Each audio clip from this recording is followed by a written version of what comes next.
The last normal morning. They call me Jack Mercer. I'm 47, a bricklayer by trade and a loner by nature. Every week, I build walls. On weekends, I tear them down, at least metaphorically, by heading into the woods for some peace, solitude, and air that doesn't taste like dust and diesel. It was a Friday afternoon when I packed my bag.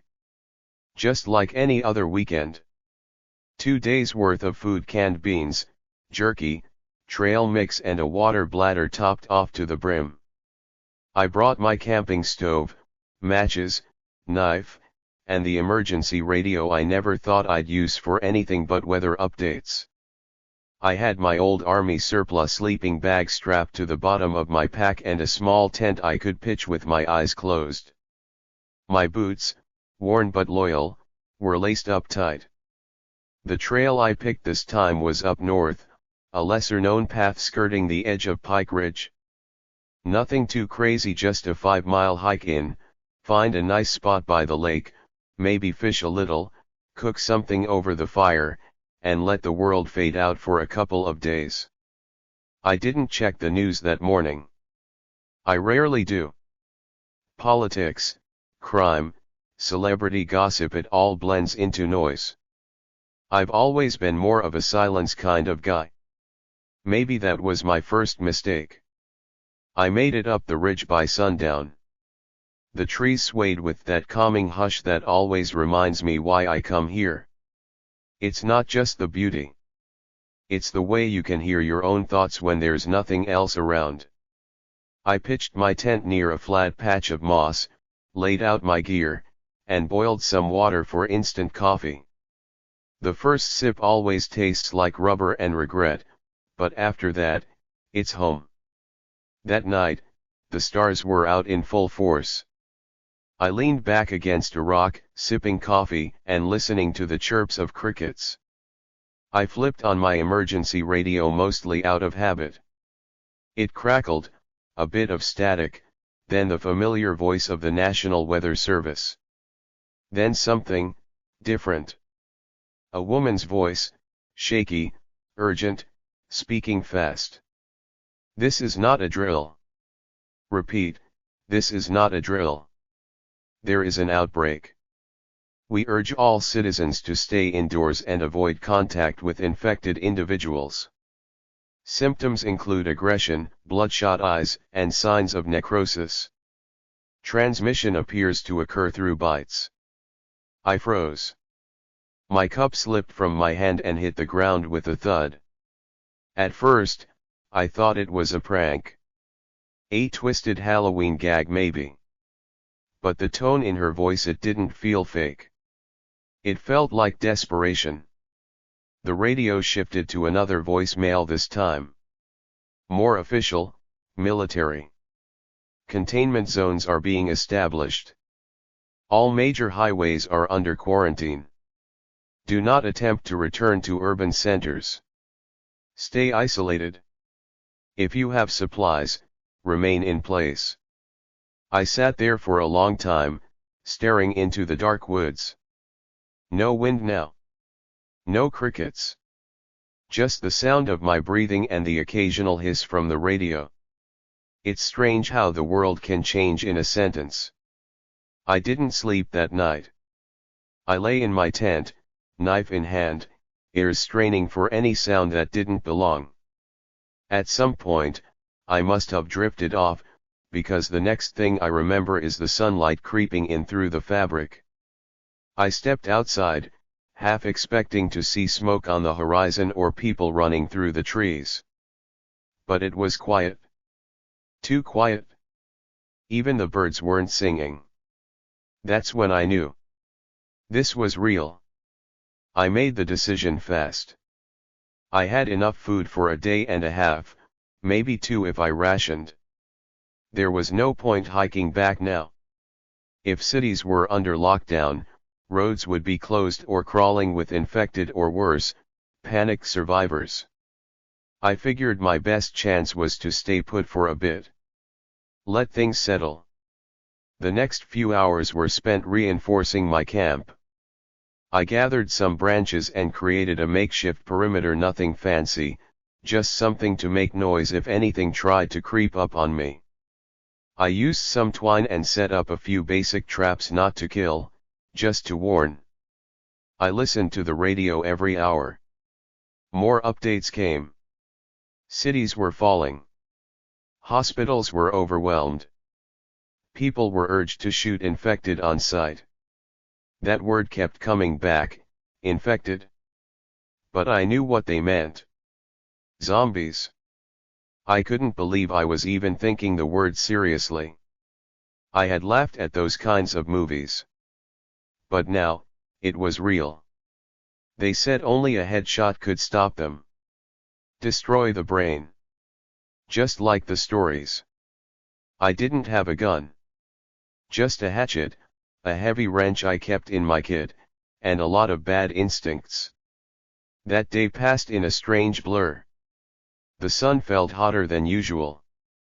My mouth was always dry, even with water in my bottle. I kept jumping at the sound of squirrels or wind-rustled branches. My world, once filled with silence and peace, had turned into a ticking clock of paranoia. But I wasn't going back. I made that promise to myself. I'd stay alive out here. For as long as it took. Nightfall again. No fire this time. Too risky. I ate cold beans from the can and watched the trees like they might blink. The radio was dead silent for 2 hours, then came back with a weak signal. Federal emergency stations overwhelmed, possible safe zones in remote areas, virus spreading rapidly, half the eastern seaboard reported compromised. That was the last I heard before the batteries flickered out.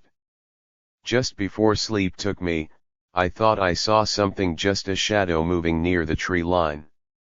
I didn't move for a long time. That shadow, I couldn't tell if it was man or beast. Just something off, half hunched, half limping, ducking behind trees like it didn't quite remember how to be a person. I stayed in my tent that night, holding the hatchet across my chest like a security blanket.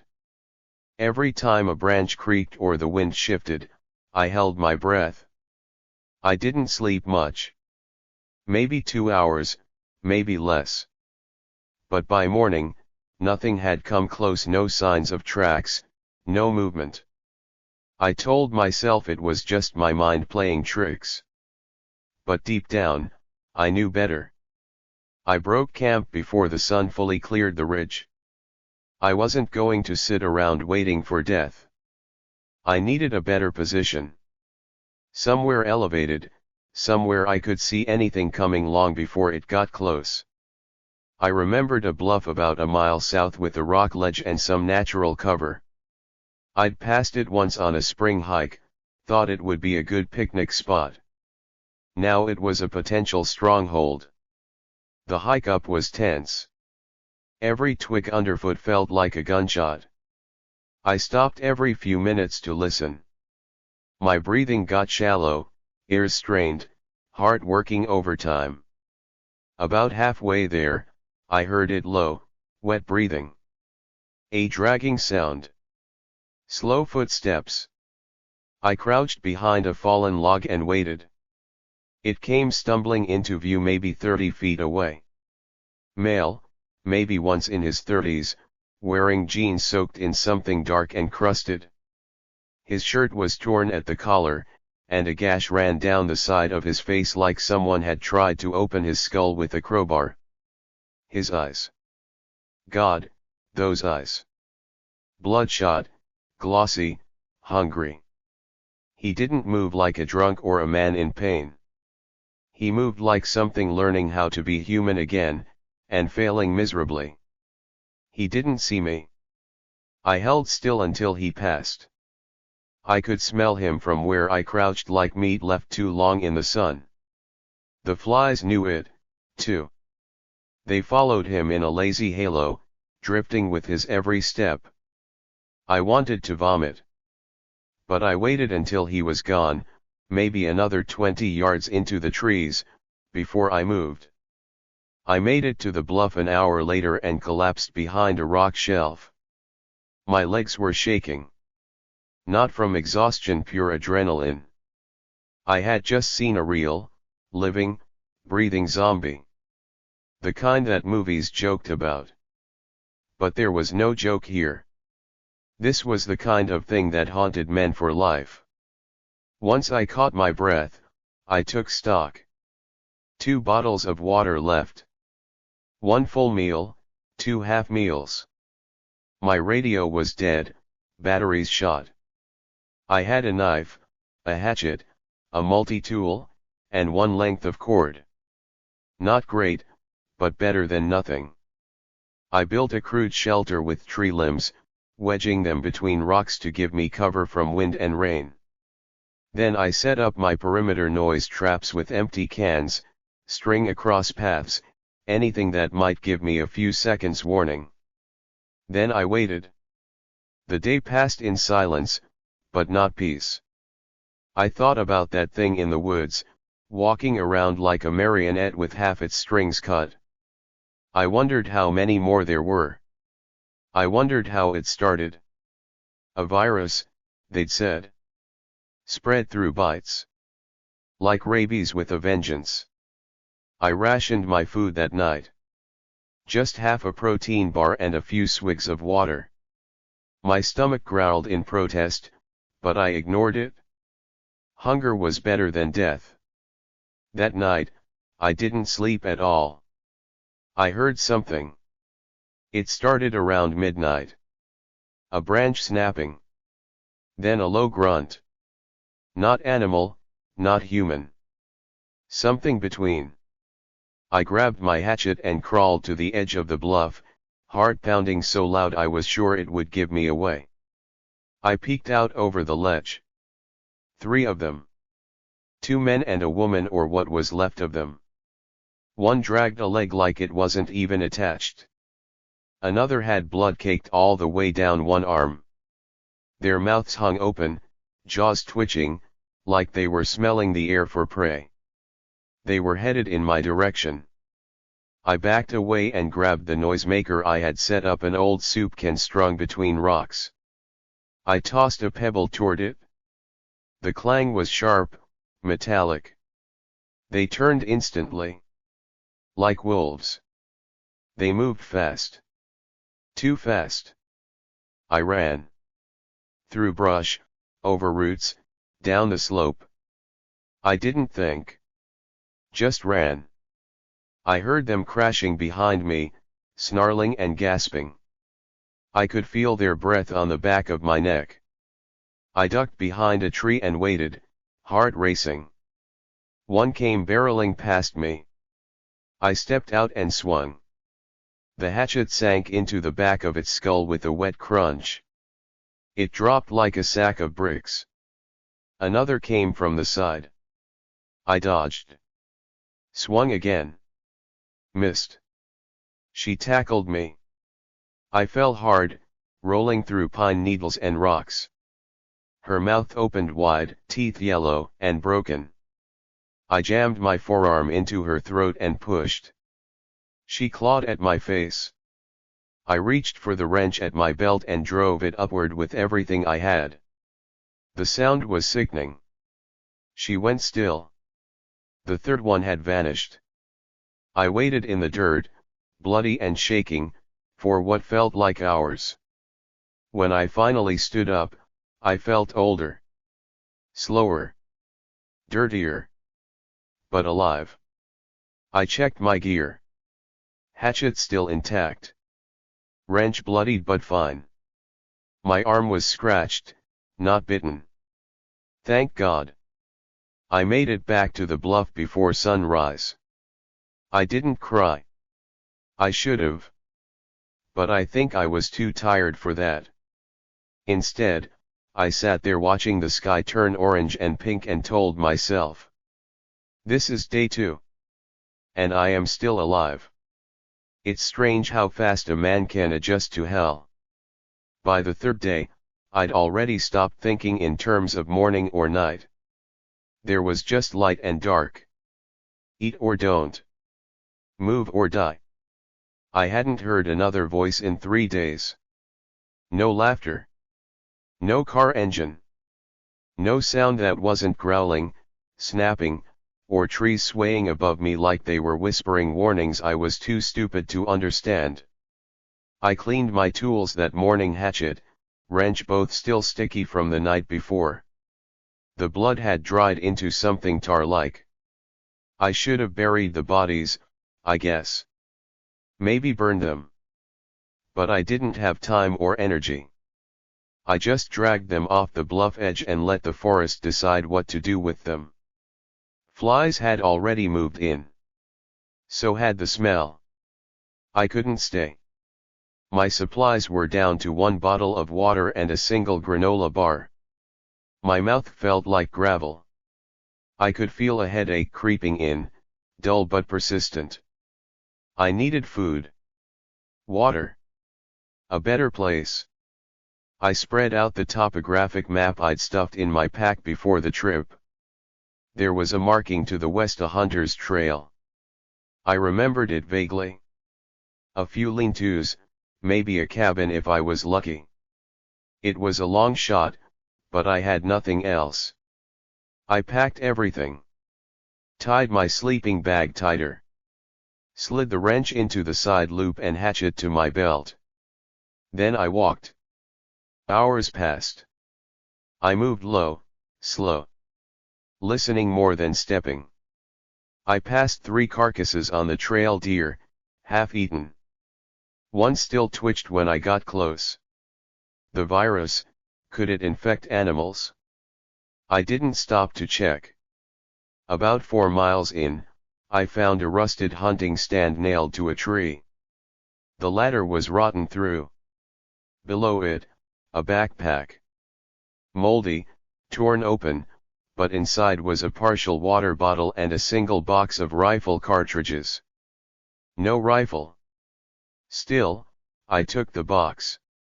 Might come across a weapon later. Or someone with one who didn't need it anymore. The trail narrowed. Branches closed in overhead. The light dimmed even though the sun was still high. Everything about the air felt wrong. Like the forest itself knew something was loose inside it. I found the first trap an hour later. A tripwire, rigged with tin cans. Human-made. Fresh. That meant someone was nearby. I ducked low, stepped over, and slowed my pace. A cabin wasn't far now. 20 minutes later, I saw it. An old, sloped roof building tucked into a thicket of pines. One window boarded, the other half cracked. Smoke long dead in the chimney. A deer skull nailed above the door. And silence. I approached slow, hands up. Hello. I called. I'm not sick. Just need shelter. No answer. I knocked. Nothing. I circled around to the back, hatchet ready. No movement. Door was locked, so I pried it with the edge of my tool. Took a few minutes. Finally, the door creaked inward. Cabin was empty. Or at least, it looked that way. Dust in the air, faint footprints in the floor. A cot in one corner, some shelves with rusted cans of food. In the back, a hand pump. It squealed, but it worked. I drank until I choked. Then I searched. Found a first aid kit under the bed. Bandages, alcohol, 2 iodine tablets. Gold. One locked trunk near the hearth. Inside, an old Remington rifle and a hunting knife. Both oiled. Both clean. Someone had kept this place ready. Either they were dead, or they were coming back. I didn't know which scared me more. I stayed anyway. That night, I set more traps outside like the ones I'd seen. Cans, rope, broken glass.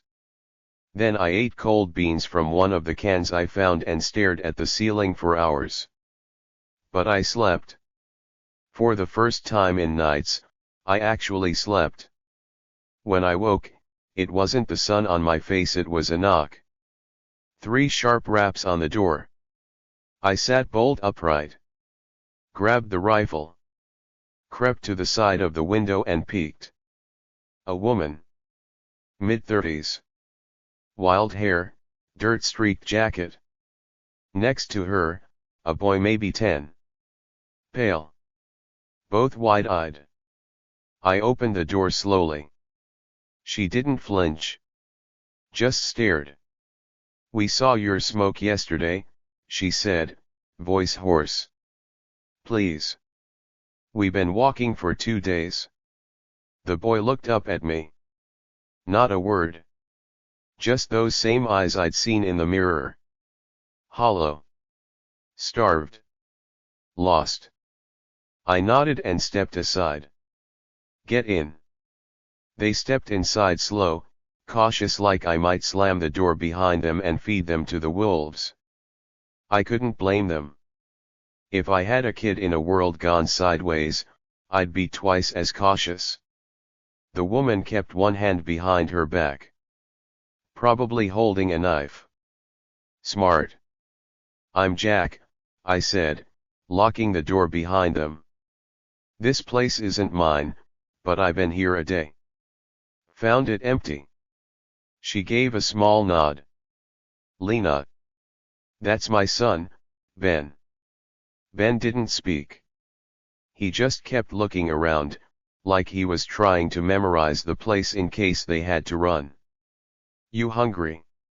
I asked. She hesitated, then nodded again. I opened a can of beans and another of peaches, one of the few sweet things left. I handed the peaches to Ben. He didn't even thank me. Just grabbed the spoon and started eating like it was the last food on earth. Maybe it was. Lena sat down across from me, still wary. "We came from Rosedale. West Side. Town didn't last more than 3 days after the news hit." "That's where you heard it?" "The radio." She nodded. Emergency broadcast played on every station. Said to lock your doors. Stay inside. Wait for help. I didn't ask how that turned out. Her silence said enough. "We tried to wait it out," she went on. "But someone got infected in our building. Bit a neighbor. Then it spread. Like fire. People turned in minutes. Some took longer. Some." She trailed off. Ben looked up at her, eyes big. She stopped talking and gave him a weak smile. "We got out. Took back roads. Found a car. Ran out of gas. We been walking ever since." "How long?" 4 days. I rubbed my jaw. "I saw 3 of them on the ridge. They followed me." She shivered. "We saw a group. At least 6. On the road down by Mill Creek. Moved in a pack. Like wolves." "You armed?" She pulled out a small revolver from her coat. 2 bullets. I handed her 3 rifle rounds from the box I found earlier. "Won't fit your gun, but maybe we'll find more. I've got a rifle now." She nodded slowly. "You're letting us stay?" I looked at Ben, then at the traps I'd set outside, then back at her. "Yeah," I said. "I think we're better off together." It was the truth. She had eyes sharp as nails and moved quiet as a fox. That kind of instinct didn't come from soft living. And Ben, though silent, had the same survivor's tension in his shoulders that I felt in mine. They weren't a burden. They were assets. We slept in shifts that night. I took first watch. Lena second. We gave Ben the cot. he was asleep in seconds. While I sat by the window, rifle in my lap, I thought about how strange it was just days ago, I was alone on a peaceful hike, watching stars and drinking bad coffee. Now, I was a sentry, watching for the dead while a stranger's child breathed softly on my floor. The world had changed. And so had I. The next morning, we got to work. We reinforced the door with a cutboard nailed across the inside. Put furniture in front of the windows. I gave Lena the hunting knife. She strapped it to her thigh. "We should dig a latrine," she said. "A bit downwind." I nodded. "Good call. I'll check the perimeter." The traps I set had been triggered overnight. One had a small smear of blood on the twine. Something had come close. I reinforced the wire with broken glass and metal scraps I found in the shed out back. Lena helped me sharpen a few wooden spikes and dig a small trench primitive, but it might slow them down. Ben stayed inside, sorting cans and counting them. Every time I looked in the window, he was focused. Quiet. Like he was on a mission. Lena noticed too. He hasn't spoken much since we left. Not since she stopped herself. He's tough. But he's still a kid. That night, we heard them. Just past midnight. A distant scream. Then another. Then silence. Not a bird. Not a cricket.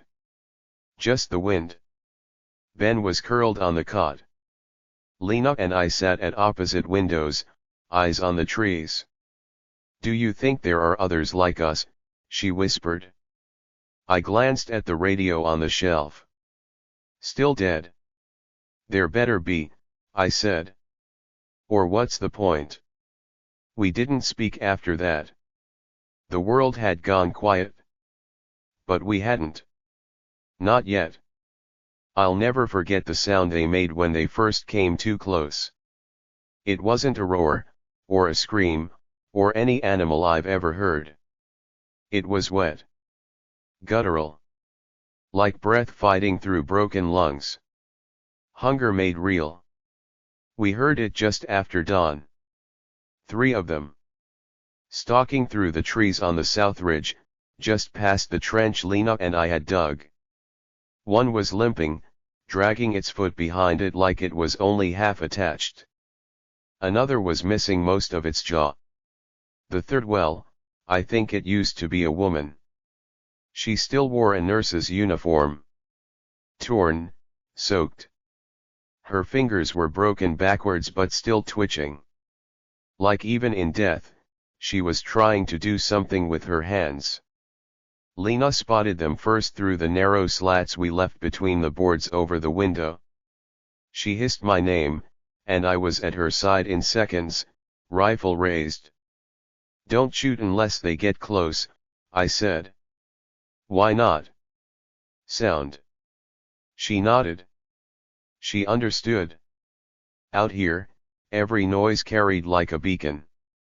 One gunshot might bring 10 more of them. We crouched low, watching. They didn't move like hunters. They moved like moths to a flame, slow, confused, stumbling. But they were coming. Something, maybe the food wrappers we burned, maybe the scent of smoke, had drawn them in. I sent Ben into the storage crawl space under the floor. I didn't want him near the windows. One of the noisemaker traps went off, tin cans clattering down the hill near the rear trench. The nurse looked up sharply. Then they moved faster. "Back door," I whispered. We split up. I took the side, Lena circled out the front with the knife. I waited until the first one's leg hit the trench. It fell in with a snarl, limbs flailing. The second stumbled right over it, landed hard, cracking its skull on one of the spike traps we'd sharpened. The nurse found a way around. I waited. Steady hands. Breath tight. When she came around the corner, eyes locked on the cabin, I stepped from behind the rain barrel and swung the wrench. The first hit wasn't enough. It knocked her sideways, shoulder dislocating with a wet pop, but she turned, moaned, reached again. Second hit top of the head. Skull caved in like soft fruit. She went down. I didn't feel anything. No guilt. No disgust.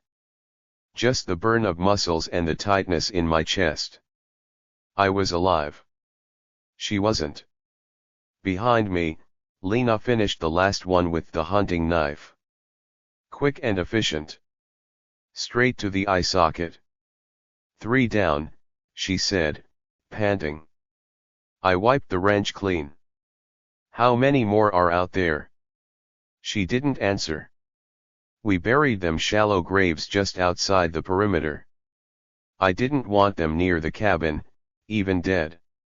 Ben helped this time. No words, but he handed us the shovel when we needed it. He looked at the corpses like he knew what they were and what they weren't anymore.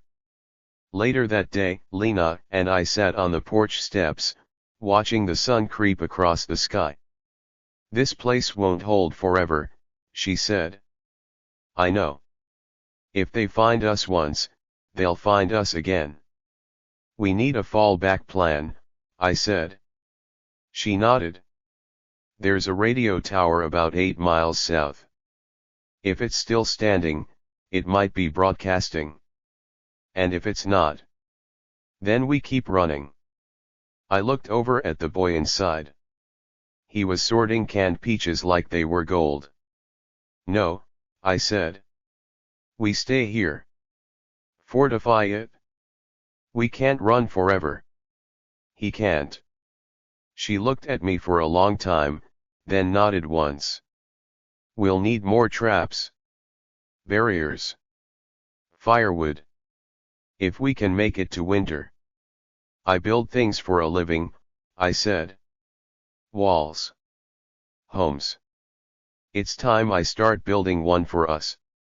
That night, I wrote in an old notebook I found in the cabin. Day 5. Survivors, 3. Zombies killed, 6. Water, enough. Food, running low. Hope, still here. Cabin is holding. But they're close. I left the radio on again, even though the batteries were weak. Just in case. I fell asleep with the static in my ear. And at 3:41 a.m., I heard it. A voice. Crackled. Weak. Faint.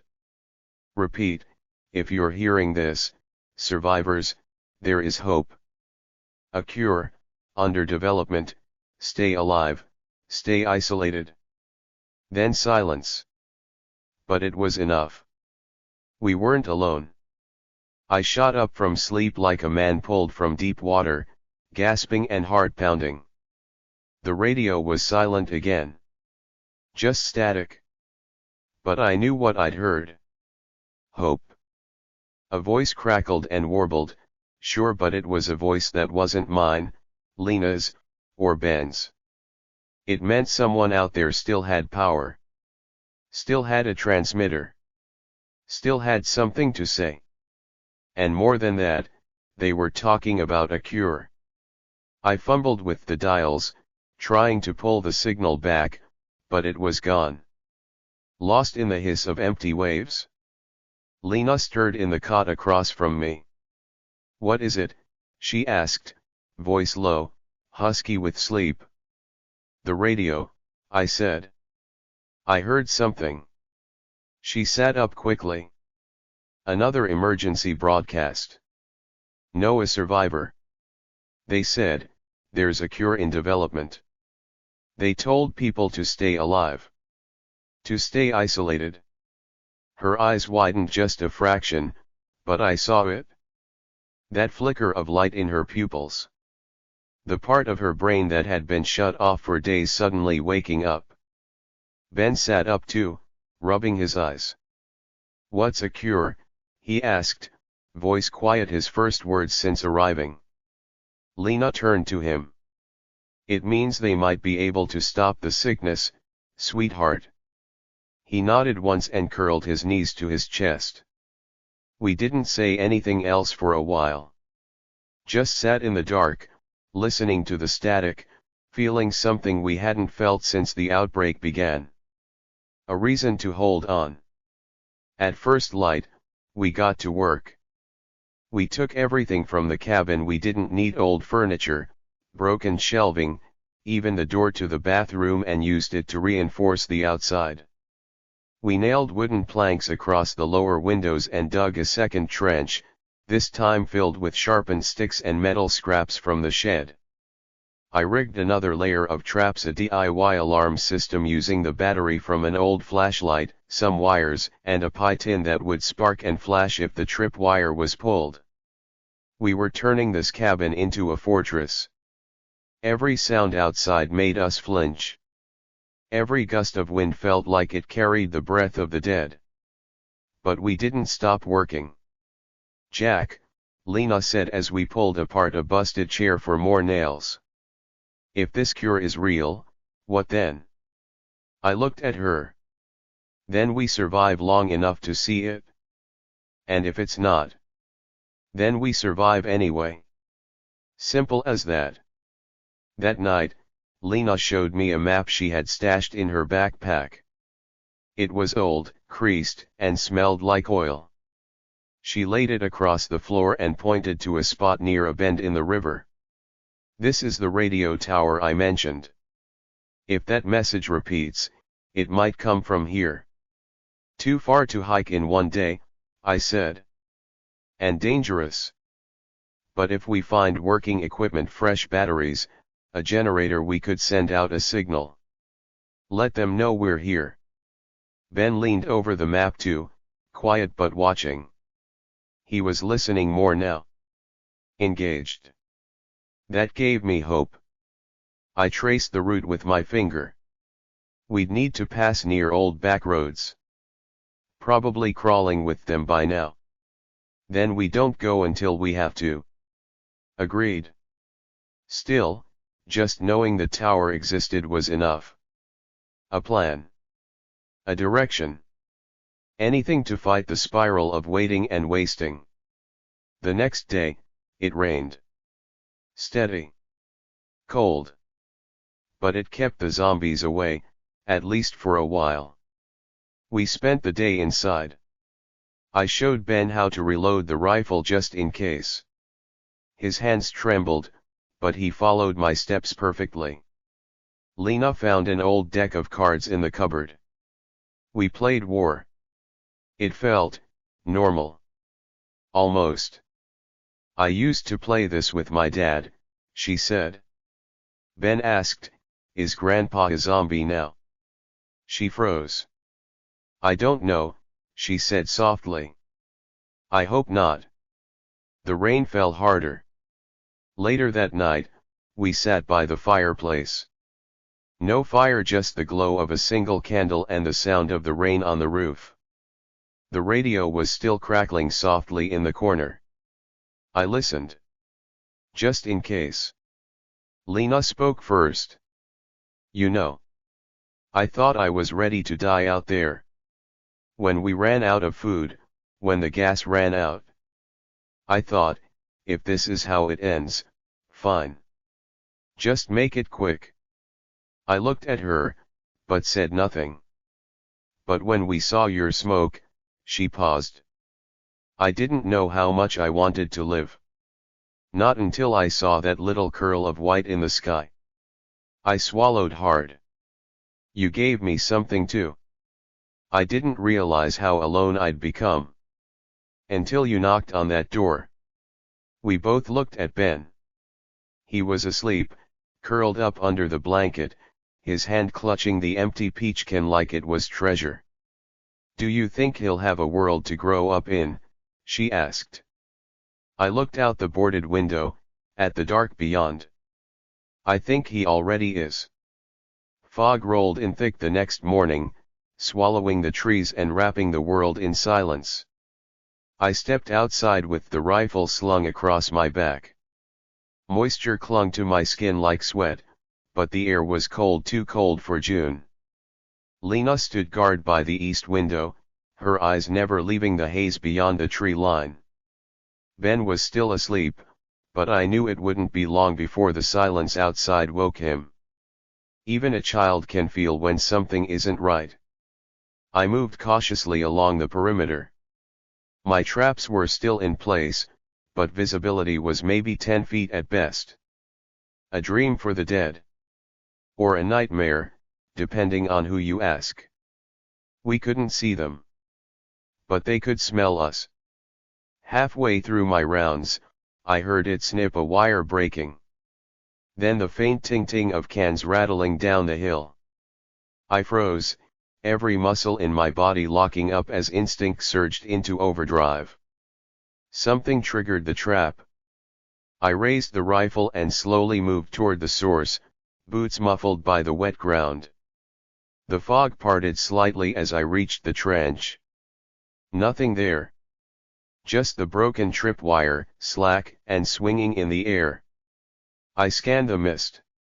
Listened. Waited. And then I saw it. A hand. Pale. Twitching just above the grass, barely visible through the fog.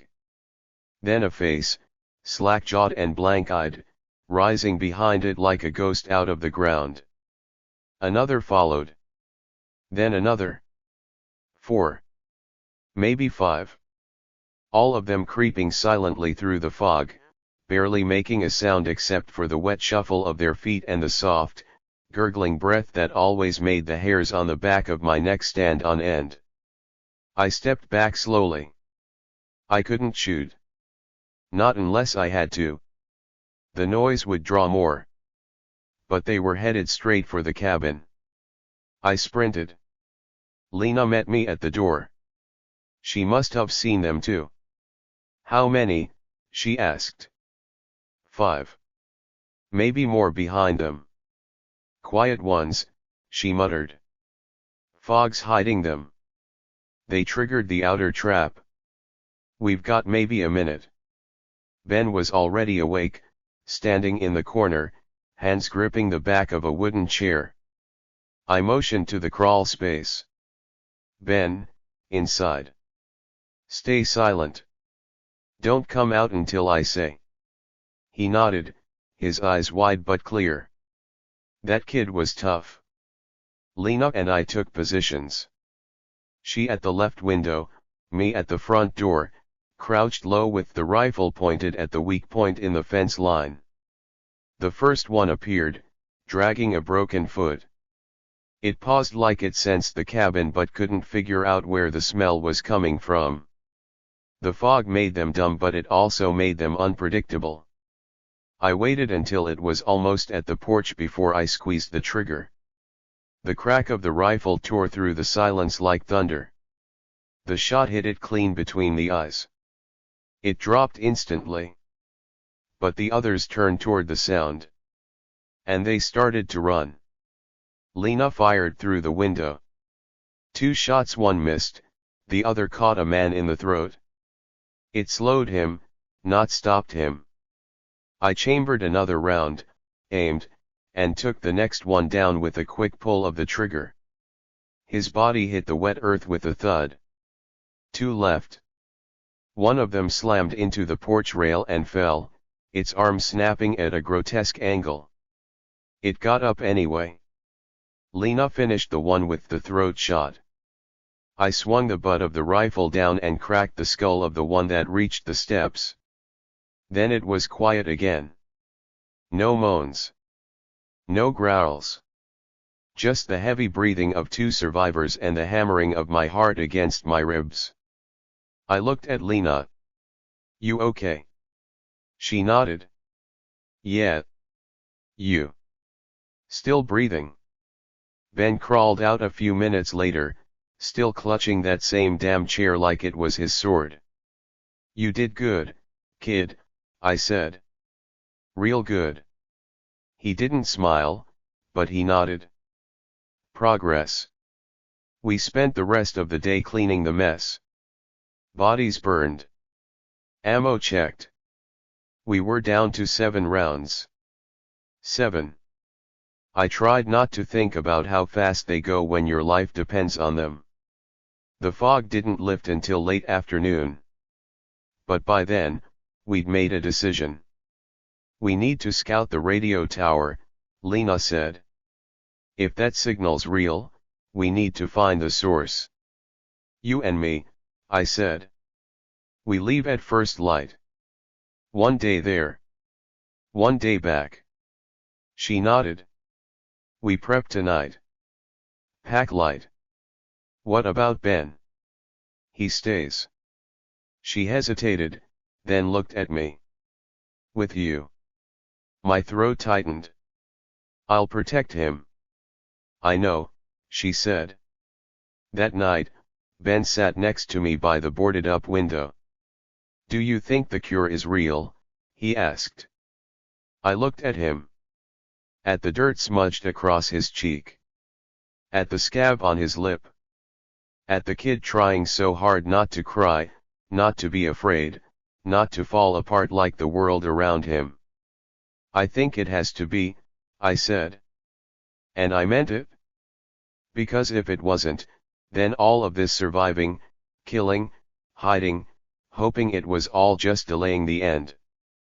But if there was even a sliver of a chance, then maybe tomorrow was still worth reaching for. We left at dawn. I carried the rifle with the last 5 rounds, my hatchet, a flashlight, a can of beans, and half a bottle of water. Lena had the revolver, 2 bullets left and a knife strapped to her belt.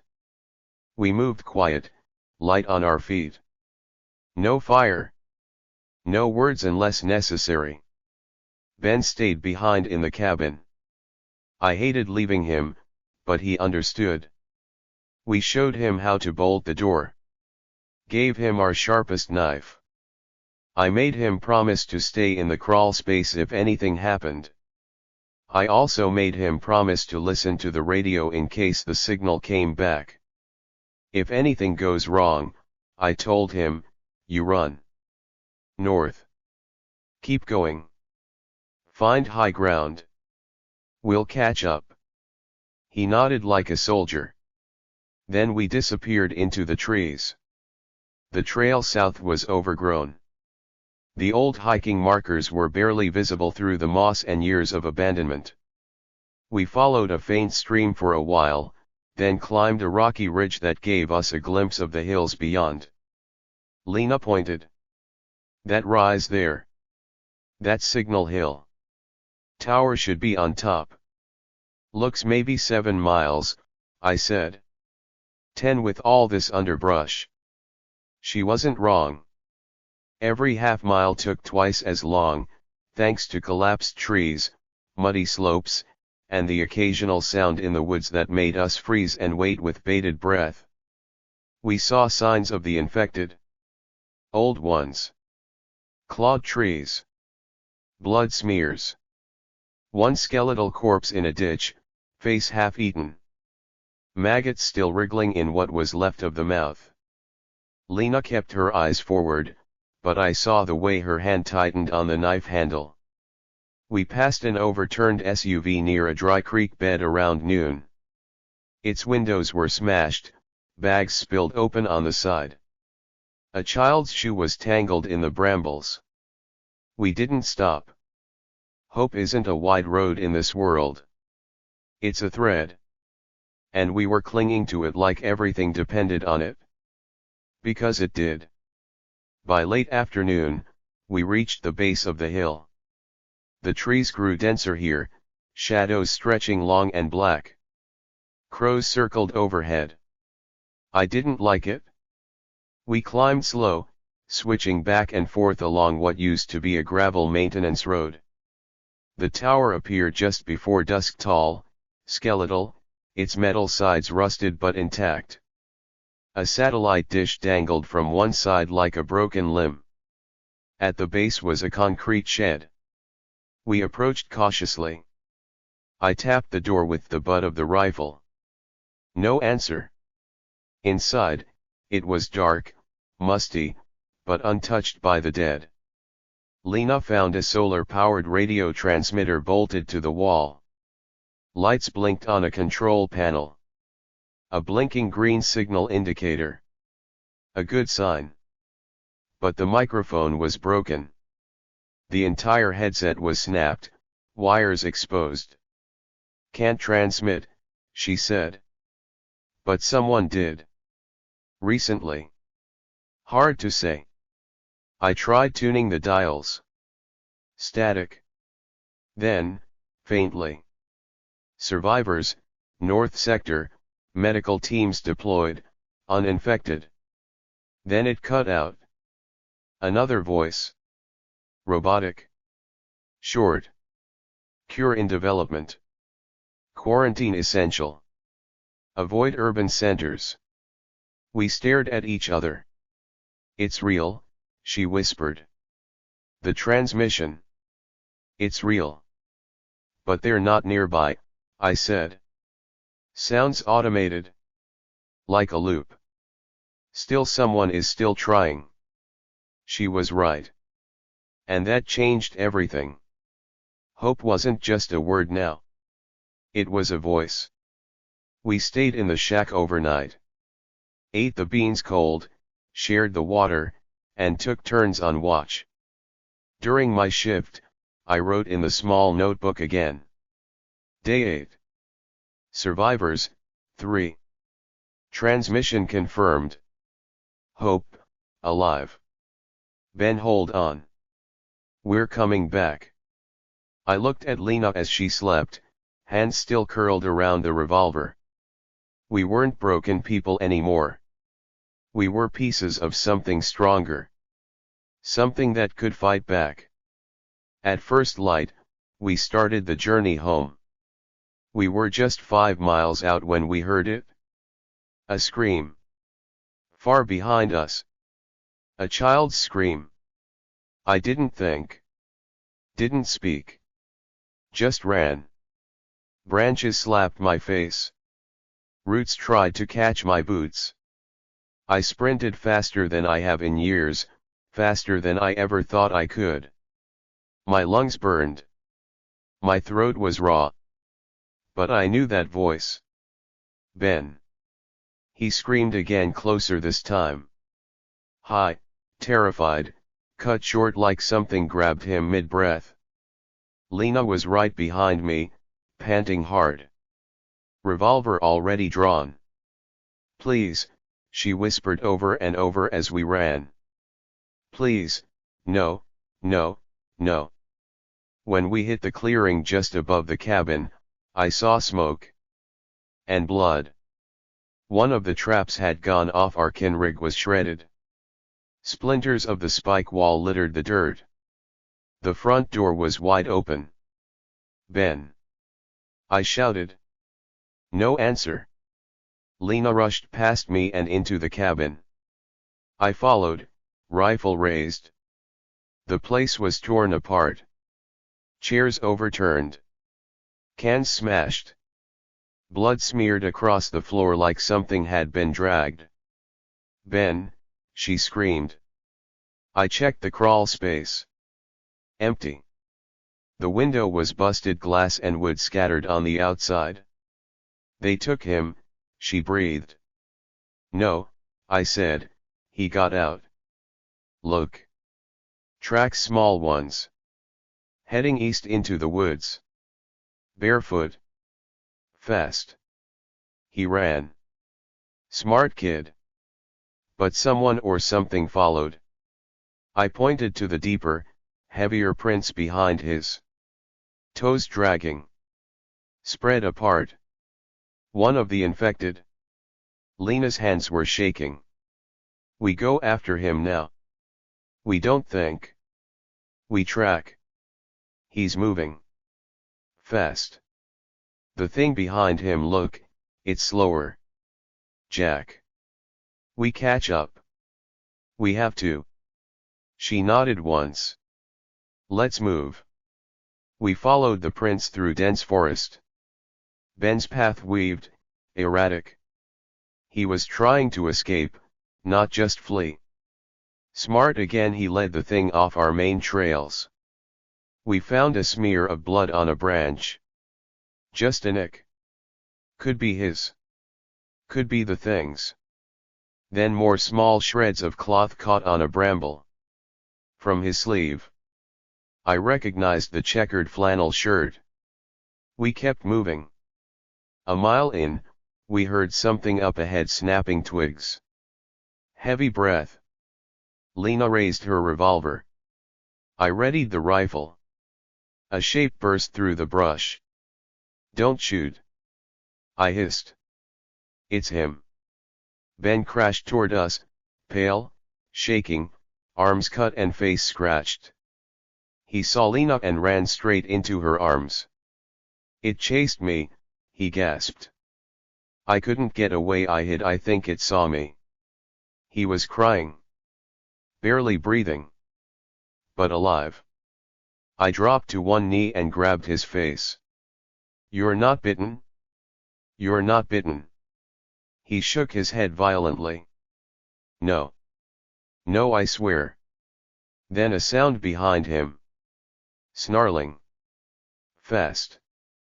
Move. I shouted. The infected burst out of the trees, tall, fast, and worse than the others. This one hadn't rotted yet. A fresh turn. Still had strength. It locked eyes on Ben. I fired. Missed. Lena shot twice, one missed, the other clipped its shoulder. It kept coming. I shoved Ben behind me, grabbed my hatchet, and met the thing head on.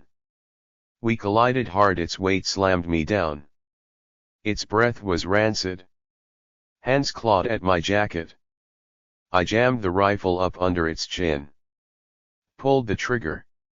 Click. Empty. No time to reload. I twisted, rolled, grabbed the hatchet and swung. The first hit took part of its neck. It howled. Black blood sprayed across my face. Second hit deep into the skull. It stopped. It twitched once. Then it collapsed. I shoved it off me and rolled onto my back, chest heaving, arms shaking. Lena and Ben were kneeling beside me in seconds. You okay? She asked, voice tight. Yeah, I gasped. Yeah. Ben was sobbing now, pressed against her. I couldn't lock the door, he said. I tried, I did, but the thing, it was already inside. You did good, I said. You got away. You made it. Lena looked at the body. Then back at me. This was different, she whispered. Faster. Stronger. Fresh, I said. They're faster before they rot. We sat there in the dirt, three shadows breathing hard among the pines. Then Lena said the one thing I didn't want to admit. They're getting closer. Stronger. We won't last long here. I looked at Ben. At the broken traps. At the burned-out cabin behind us. She was right. We buried the one that chased Ben. Deep. Far from camp. The rest of the day, we repaired what we could. Reset the traps. Rebarricaded the door. But we knew it was only a matter of time. That night, I wrote in the notebook again. Day 9. Survivors, 3. Cabin breached. Ben safe for now. Infected are adapting. Faster. Smarter. We can't stay here forever. Need a new plan. The wind howled through the trees. Lena sat sharpening her knife by candlelight. Ben was curled up next to me, finally asleep. And me? I stared at the rifle, empty now, and knew. We were running out of chances. The morning after the attack, the forest felt different. Still. Not quiet like peace, quiet like a held breath. Like something was watching. I barely slept. Every creak of the cabin made my fingers twitch toward the hatchet. Every gust of wind through the broken shutters made me think of footsteps. Lena was the same, tense, pacing, checking the traps again and again. Ben didn't talk much. He clung to that damn checkered blanket like it was armor. His eyes stayed on the door. I didn't blame him. The truth was hard now. We were no longer surviving in the cabin. We were trapped by it. What once felt like shelter was now a coffin waiting to be nailed shut. We couldn't stay. We need to move, I said over a can of peaches. South. Toward the transmission. Toward wherever that signal's coming from. Lena didn't respond at first. Just stared at the spoon in her hand. Then, we don't know how far. Or if it's real. It's something, I said. And here? This place? It's done. Ben looked up. Can we find other people? I looked him in the eye. That's the plan. We spent the next day preparing. Rations were low: 5 cans, 2 bottles of water, a pouch of dried oats. I refilled the bottles from the well and boiled the water with a propane burner we found under the shed. Still tasted like rust, but it was clean. I patched up the rifle, still no bullets, but it made me feel better holding it. We had the revolver with 1 round left. The hunting knife. A sharpened shovel. A wrench. The hatchet. And a flare. 1 single red emergency flare I found wedged in the rafters. Might be useless. Might be the thing that saves us. We made packs from torn blankets and twine. Kept everything tight and quiet. Then we buried the notebook. Not all of it, just the pages I'd written. I put it in a tin box under the hearth. If anyone finds this cabin, I scribbled on the cover, you're not alone. Head south. Listen to the radio. Don't trust the silence. Then I carved a small mark on the doorpost, an arrow, pointing downhill. It wasn't much. But it was something. We left at dawn the next morning. 3 figures cutting through the forest, sticks snapping underfoot, breath fogging in the cold. We didn't talk. Didn't need to. South was the direction of hope. The direction of a way. By noon, we hit the ridgeline above Mill Creek. Smoke drifted in the distance, thin, black, steady. Campfire? Lena asked. Maybe, I said. Or something worse. She adjusted Ben's pack and nodded. We check it out. We moved down the hill slow, crouching through ferns and thorns. The smoke led us to a small clearing beside the creek. What we found made my gut twist. A campsite. Fresh. Too fresh. Fire still smoldering. Sleeping bags unzipped. 2 tin mugs by the stones. But no people. No blood either. Just, gone. Ben looked around nervously. Maybe they ran. Lena crouched near the fire. Still warm. Left maybe 20 minutes ago. Which meant they saw us. Or something worse. I scanned the trees. Tracks, fresh boot prints. At least 3 people. Then a 4th, deeper set. Longer stride. Something was chasing them. Whatever scared them off, I said, we don't want to meet it. We took the extra gear, an unopened can of chili, a lighter, a canteen. I hated looting someone else's life, but survival doesn't wait for manners. Then we kept moving. By nightfall, we were 4 miles out from the tower, according to the map I kept folded in my back pocket. We made camp in the hollow of an old tree, wrapping ourselves in blankets and dried leaves to stay warm. Lena took first watch. I stared at the stars through the cracks in the canopy. My bones ached. My stomach growled. But for the first time in days, we weren't waiting for death. We were walking toward life. Ben whispered, "Do you think they're really working on a cure?" I looked at him. Moonlight caught in his eyes. "I think people don't give up as easy as the world thinks they do." He smiled, just a little. "Like you." I chuckled softly. "Yeah. Like me." Around midnight, the wind picked up. Branches bent. Leaves rattled like bones. Then we heard it. Distant. A scream. Then 2 gunshots. Lena froze beside me, eyes wide. "The campers." I nodded. "Or what's left of them." Another scream. Closer this time. We packed up in silence. Didn't even speak. Just moved. We couldn't help them. And if we stopped now, we'd be next. We hiked through the dark for an hour after the screams faded. Didn't dare light the flare. Didn't dare speak above a whisper. Every now and then we'd hear something rustling off the trail, twigs cracking in the distance, a low groan carried on the wind. Could have been the trees. Could have been the pack. Could have been death. Ben stayed close to Lena, one hand wrapped in hers, the other clutching the sharpened stick I'd given him. He didn't complain. Didn't cry. That boy had more steel in him than most men I've known.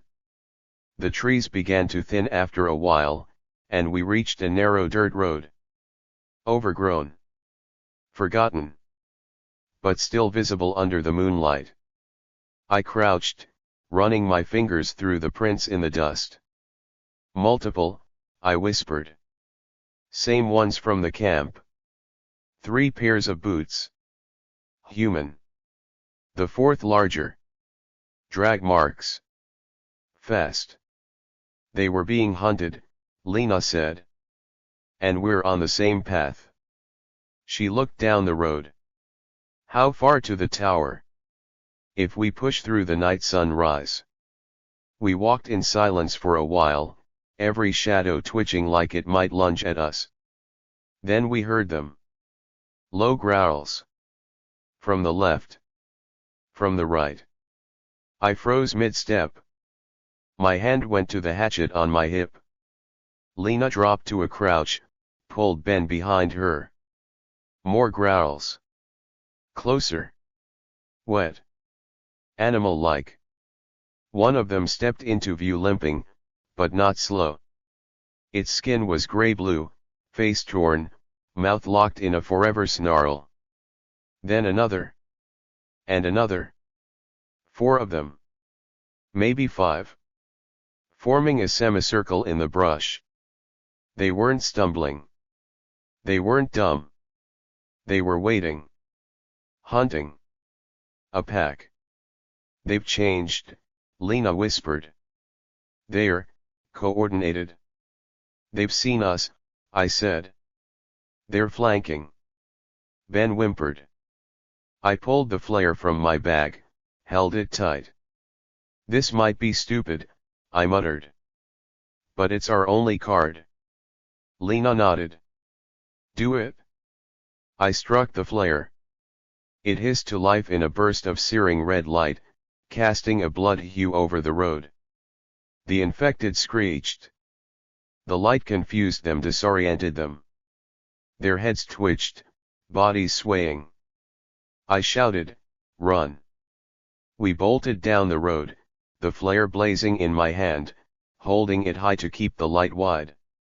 Behind us, snarls rose into screams. They chased. We ran. For half a mile, we didn't stop. The flare burned like fire in my palm. I could hear their footsteps, hear their teeth clacking behind us. Ben stumbled. Lena caught him mid-fall. I swung around and hurled the flare into the trees behind us. Red light arced through the night like a comet and burst in the underbrush. The pack dived toward it like moths to a flame. I didn't wait to see what happened next. We ran until our lungs gave out. Dawn broke over a ridge, and with it, a sight that nearly dropped me to my knees. Steel. Concrete. And a signal tower rising above the trees. Signal Hill. We'd made it. Lena squeezed Ben's shoulders. I just laughed, tired, wild, disbelieving laughter. We stumbled toward the gate, heartbeats louder than the birdsong. The facility was surrounded by a chain-link fence, reinforced with scrap metal and wire. The front gate had been smashed inward but not recently. Inside, it was quiet. Too quiet. We stepped in slowly. The main building stood 2 stories tall, its windows boarded, door hanging open. We entered. Lights flickered. Solar panels still worked. A map was pinned to the wall in the lobby. Quarantine zones, Sector G. Lena turned on the emergency radio. Static. Then a voice. If you can hear this, you are not alone. Medical relief teams are en route. Sector E confirmed cure deployment. Repeat, cure is real. Hold on. Stay alive. We looked at each other, no words needed. It was real. All of it. A digital screen next to the radio displayed the date, June 28th. We had made it into the second week of the outbreak.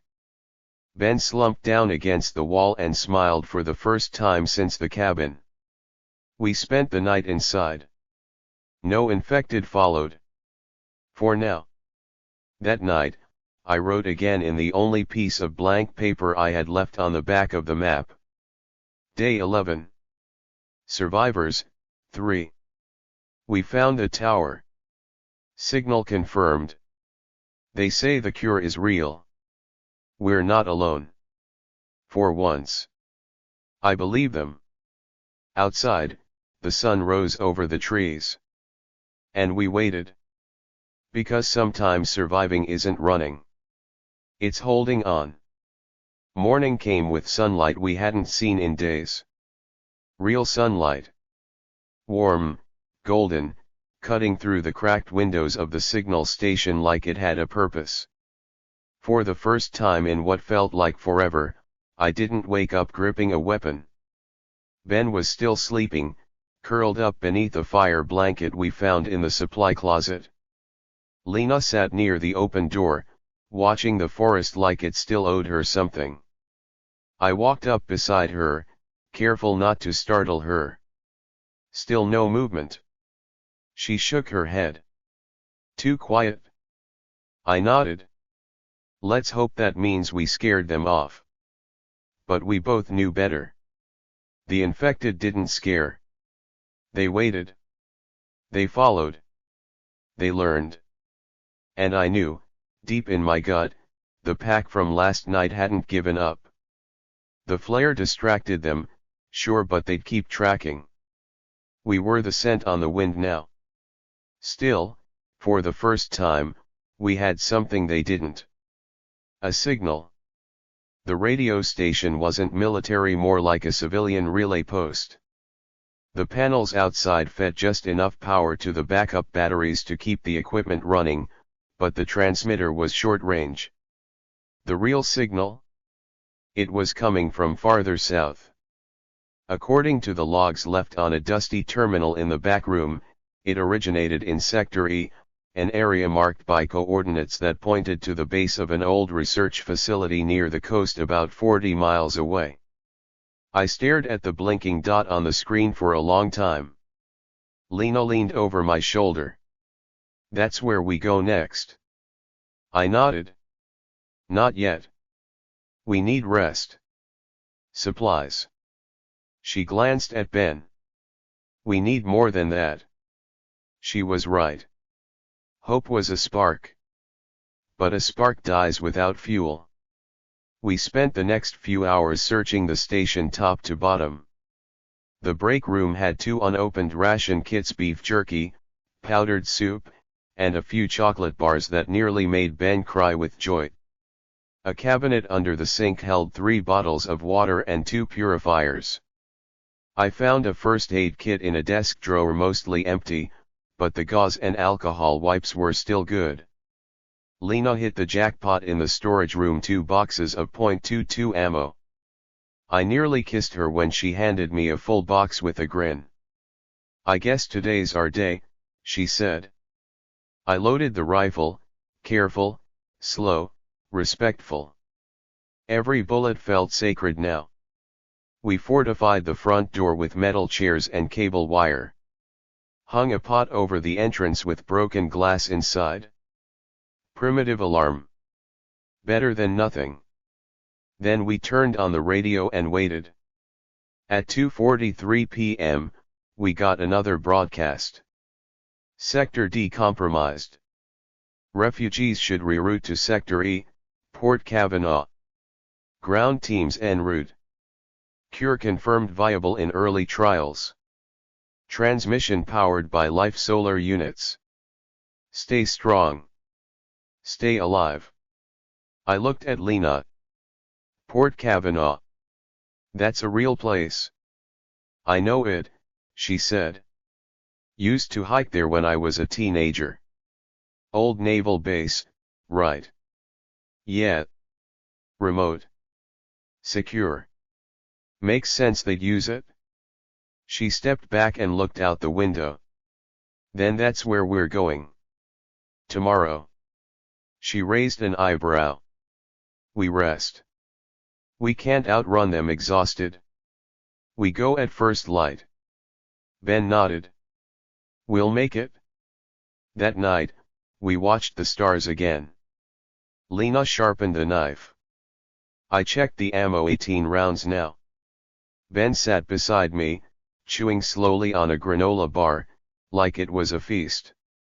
Then, from the far ridge behind the tower, a howl. 1. Then 2. Then silence. Lena stood. They found us. Not yet, I said. But they're close. I picked up the map. Drew a new line from our location to Port Kavanaugh. The route cut through forest, a river valley, and finally the coastal ridge. It would take 2 days if we moved fast. 3 if we ran into trouble. And we would run into trouble. Before sleeping, I added a final note to the back of the terminal's paper log. Day 12. Signal station reached. Signal confirmed. Cure is real. Port Kavanaugh is the new objective. Infected are still hunting. But we are still alive. Still fighting. Outside, the wind howled again. But this time, it wasn't stronger than us. We had a direction. We had a plan. We had a chance. We left the station at dawn. The rising sun spilled golden light across the forest floor as we stepped back onto the trail, each of us carrying only what we needed to survive. Everything else we left behind. It wasn't hard. A few tins of food. A map. Ammunition. The revolver now had 1 bullet. The rifle was loaded with 18 rounds. I took the lead. Ben stayed in the middle. Lena watched our backs. It was a formation we'd come to trust. Behind us, the signal tower disappeared into the mist. A spire of hope swallowed by trees. Maybe someone else would find it. Maybe they'd hear the voice and know not to give up. As for us, we were walking toward the cure. The first few miles were silent. The trail curved through a valley of ferns and moss-covered stone. Water trickled through the rocks beside us, a small stream that would eventually lead toward the coast. I kept my eyes open for movement. Nothing yet. No birds. No deer. No infected. But we'd learned by now silence didn't mean safety. It just meant something was thinking. Planning. Waiting. Around midday, we came across an abandoned ranger station. Half collapsed. Overgrown. One wall eaten away by ivy. Inside, we found moldy blankets, a crushed radio, and a wooden sign. Kavanaugh Trail, 18 miles. Ben touched the sign and looked up at me. We're getting close, right? Closer than yesterday. He smiled. That's the thing about kids. Even after everything, they still find ways to hold on to hope. Even if it's just a word. A trail sign. A direction. Lena pulled out a chocolate bar from her bag and split it into 3. We sat on the ranger's broken porch, eating in the sun like we weren't survivors. Like we were hikers again. Just 3 people enjoying the day. Then I saw the shadow. Behind the trees. Still. Watching. I stood slowly. Lena. Ben. Inside. Now. They followed my eyes. The figure stepped forward. Not a walker. Not a runner. A man. Beard down to his chest. Eyes sunken, bloodshot. He wore a tattered parka and carried a rusted machete. Not infected, Lena whispered. Not friendly either, I replied. He raised a hand slowly. Don't shoot. I kept the rifle trained on his chest. Then don't move. He stopped. Looked between us. You're headed to the port, aren't you? How do you know about it? I asked. I came from there. Left 3 days ago. It's real. My heart jumped. The cure. He nodded. They're testing it. People are arriving every day. But the infected, they're swarming the roads now. Following the survivors. He looked at Ben. They're attracted to life now. To warmth. Sound. Blood. Ben stepped back. Lena gripped her knife tighter. What do you want? I asked. He shrugged. Nothing. Just, maybe someone to walk with. Been alone too long. My name's Carter. I lowered the rifle slightly. You armed? He held up the machete. That's it? I looked at Lena. She gave the faintest nod. We let him come with us. Not because we trusted him. But because, sometimes, surviving means taking risks. We walked until dusk. Carter didn't talk much. Told us he used to be a school janitor. Had a wife. 2 daughters. They were already gone when it started, he said, eyes far away. Didn't have to see what it became. We camped on a hill, overlooking the coast. Far in the distance, we saw it. A faint glow beyond the cliffs. Port Kavanaugh. Carter pointed. That's the compound. Flares at night. Helicopters land every morning. How far? Lena asked. Maybe 12 miles. If we stick to the ridge, avoid the valley. He paused. But there's something you should know. I waited. The infected aren't mindless anymore. They hunt in patterns. In packs. You kill one, the others remember. I didn't want to believe it. But after the last few days after the pack, the flanking, the chase, I knew he was telling the truth. We get there fast, I said. No stops. No noise. No mistakes. That night, I couldn't sleep. I wrote in the margins of the map. Day 13. Survivors, 4. Port Kavanaugh confirmed visible. Encountered another survivor. Claims cure is real. Infected adapting. Faster. Smarter. This is no longer a plague. It's a war. Tomorrow, we'd reach the coast. Tomorrow, we'd reach the cure. If we lived through the night. We broke camp before the sun rose.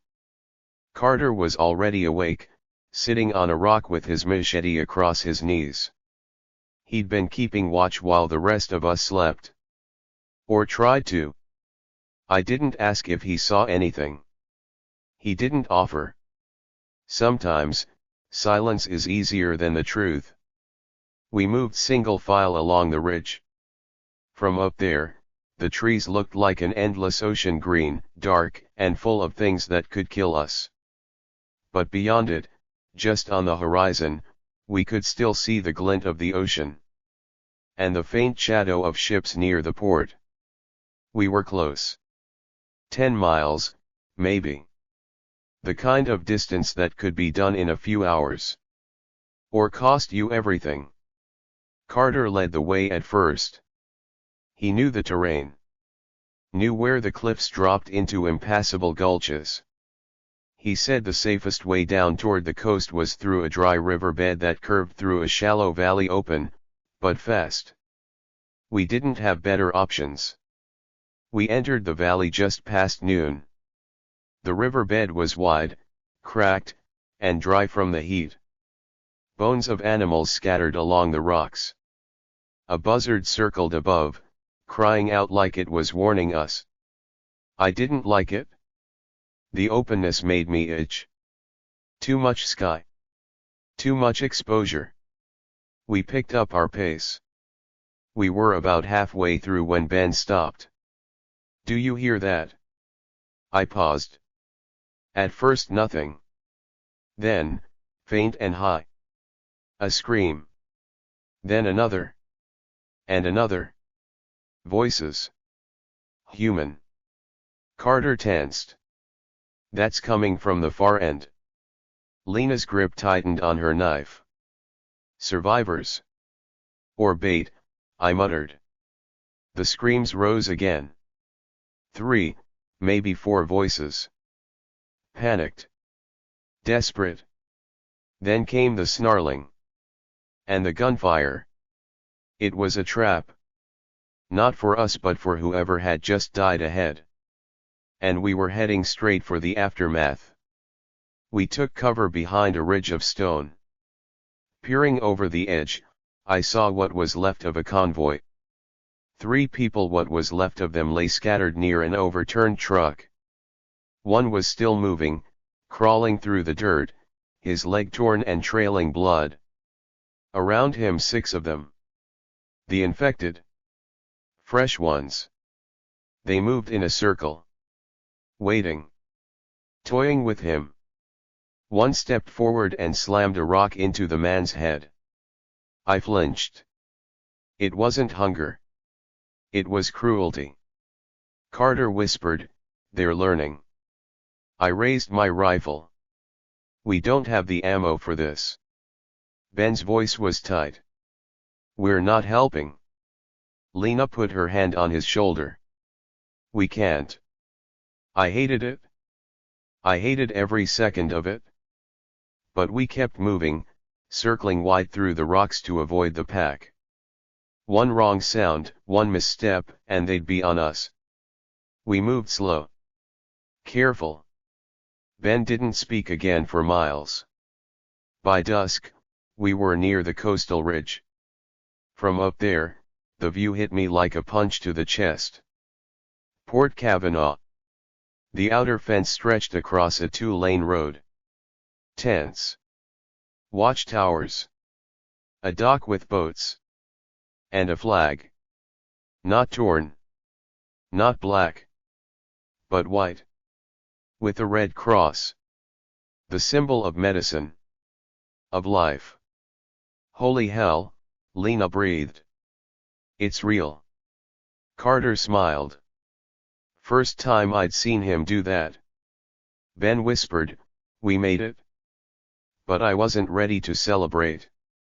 Because between us and the port, a final stretch of forest, dense and crawling with movement. I could see them shadows weaving between trees. Some fast, some limping. Too many to count. A forest of death between us and the cure. We backed down behind a rise and made camp again, just out of view. We wouldn't make a run for it in the dark. That would be suicide.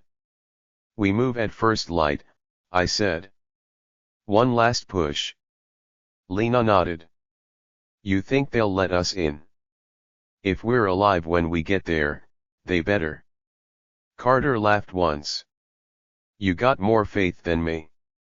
"No," I said. "I've just got more to lose." I looked at Ben. He was staring at the red cross in the distance like it was a lighthouse. I hoped it was. Because tomorrow, everything would come down to that final sprint. One chance. One forest. No mistakes. That night, I wrote the last line of the map margin. Day 14. Survivors, 4. Port Kavanaugh in sight. Cure confirmed. Forest ahead is swarming. Tomorrow we run. One final chance. He didn't sleep much. The wind shifted all night, carrying the groans and howls from the forest below straight to our camp. Lena sat with her back to a boulder, knife on one knee, eyes wide open. Carter leaned against a tree, running his thumb along the edge of his machete like a nervous tick. Ben huddled close to me. His breathing was slow, steady. He'd finally managed to drift off. The kid had the heart of a lion. But even lions need rest. Me. I kept staring at the tree line. At the shapes that moved when the moonlight shifted. At the path we'd have to take in just a few hours. If we didn't make it to Port Kavanaugh today, we never would. At first light, we moved. No breakfast. No fire. Just tightened straps, secured weapons, and silent prayers. The sun hadn't even cleared the ridge when we reached the forest's edge. The air inside was thick wet with dew and rot. We could hear the crows already, circling above as if they knew what was coming. The plan was simple: stick to the ridge trail, avoid open ground, stay quiet unless attacked, and head straight for the chain link fence that bordered the north checkpoint of the compound. It was just under 2 miles. Straight through hell. 10 minutes in, we saw the first of them. A lone infected. Limping. Jaw dislocated. One eye missing. I raised the rifle. Lena stopped me. "No. We don't start anything." We circled wide. Breath held. It never even turned its head. But it sniffed. Like it sensed something. I didn't like that. Half a mile later, we saw more. A group of 3, crouched over a carcass animal, I hoped. They didn't notice us. We moved slow, stepping only when the wind covered the sound. Carter motioned to a narrow path curving behind a rock shelf. We followed. Ben's foot slipped once, scattering pebbles. All 4 of us froze. One of the infected head snapped up. Blood dripping from its mouth. I pulled Ben behind me. It stood. Listened. Then screeched. The others stood too. I didn't wait. Run. Everything exploded. Screams. Footsteps. The pounding of blood in my ears. We sprinted down the slope, dodging roots and fallen branches. Behind us, the infected howled and gave chase. I fired once, dropped one. Fired again, missed. Lena pulled Ben by the hand. Carter stayed at our flank, swinging the machete in wide arcs. We reached a dry gully, slid down the embankment and back up the other side. More infected ahead. Too many. I turned, dropped to one knee, and fired 3 shots, 2 headshots, one in the shoulder. Go. I shouted. I'll catch up. Lena didn't hesitate. She knew better. Carter stayed with me. Covered my reload. We ran again. By the time we reached the final hill before the fence, we were all soaked in sweat and blood, none of it ours. Yet. Ben's face was pale. He hadn't cried. Hadn't screamed. Just ran. Ahead of us, the fence. And behind it, a watchtower. A figure. A human figure. Holding binoculars. Hey! I screamed. We're alive. Open the gate. The figure turned, shouted something down. A siren blared. Then came the worst sound of all. The infected behind us, closing in. Fast. Dozens. We reached the gate just as it began to open. It rose slow, too slow. Come on. Lena yelled. Ben slid under first. Then Lena. Carter shoved me forward. You go, he said. No, I snapped. We all go. He turned. I followed his eyes. They were coming.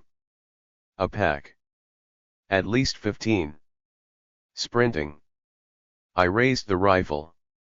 Carter grabbed Ben's stick and tossed it like a spear, skewered one through the throat. Let's move, he yelled. We dove under the gate just as it slammed shut behind us. The infected hit the fence like a wave. Screaming. Clawing. Biting the metal like it would give. It didn't. For once, the wall held. Inside the compound, soldiers in white biohazard suits rushed toward us. They shouted orders. Scanned us with handheld devices. One woman in a red-marked uniform pressed something to Ben's neck. He yelped, but she smiled. No infection. Clean, she said. Same for all of them, another soldier confirmed. Lena collapsed to her knees. Carter just laughed. A deep, exhausted laugh that turned into a wheeze. Me. I couldn't speak. Someone handed me a water bottle. Someone else took my rifle. I didn't care. We were in. We were safe. That night, after food and first medical checks, they let us rest in a converted barracks. Clean sheets. Electric lights. Real showers. I sat on the floor near the bunk, holding the last piece of paper I had. And I wrote. Day 15. Survivors, 4. Port Kavanaugh reached. Cure confirmed. We are safe for now.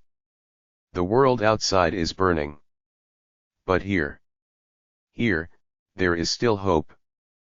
Outside, the sea wind blew through the gates. And the dead were kept at bay. It's strange what you notice when you stop running for the first time in weeks. The smell of real soap. The hum of electricity overhead. The way silence doesn't feel like a threat anymore, just silence. Port Kavanaugh wasn't paradise. But it felt like it. We were debriefed. Scanned. Tagged. Given clothes, clean ones. Not soft, not fancy, but clean. A nurse checked my blood pressure and blinked twice. You're lucky, she muttered. You should be dead from the stress alone. Story of my life, I told her. She didn't laugh. The compound was built on an old naval base, one long dock, a medical facility converted from a former barracks, and 2 watchtowers still manned by snipers 24/7. Beyond the main fence, the infected still howled. But they couldn't get in. Yet. There were less than 200 people in the compound, we were told.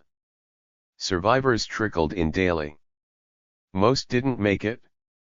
The cure was real, yes, but still in testing. Only a handful had been treated so far. And not all survived. But it worked on some. Enough to matter. Enough to fight for. Ben was taken for processing a term that scared the hell out of me until they explained it meant medical scans, blood sampling, and full nutrition rehydration. He came back chewing gum and smiling like a kid on Christmas. They gave me juice, Jack, he said, eyes wide. Real apple juice. I laughed. That laugh felt different. Lighter. Like something heavy had been peeled off my chest. Lena stood nearby, arms folded, still watching everyone like they might try to steal something from her soul. Old habits die hard. Carter didn't talk much. Kept to himself. Cleaned his machete. Watched the perimeter like a man who couldn't stop seeing ghosts. At dinner, real food, hot food, they served rice, beans, and something that might have been chicken. I didn't ask. I just ate until I nearly passed out. Afterward, they let us sit near the edge of the compound where a bluff overlooked the water. I stared out at the sea. It was the first time I believed we were going to live. Later that night, I was summoned by a woman named Dr. Kwan, head of research at the compound. She didn't waste time. "We've been monitoring you," she said. "You and your group survived longer than most. We're especially interested in your exposure level." I raised an eyebrow. "We were careful." She tapped her screen. "Not careful enough. You've come into close contact with multiple infected. Our scanners picked up trace markers in your blood, fragments of the virus. But no infection.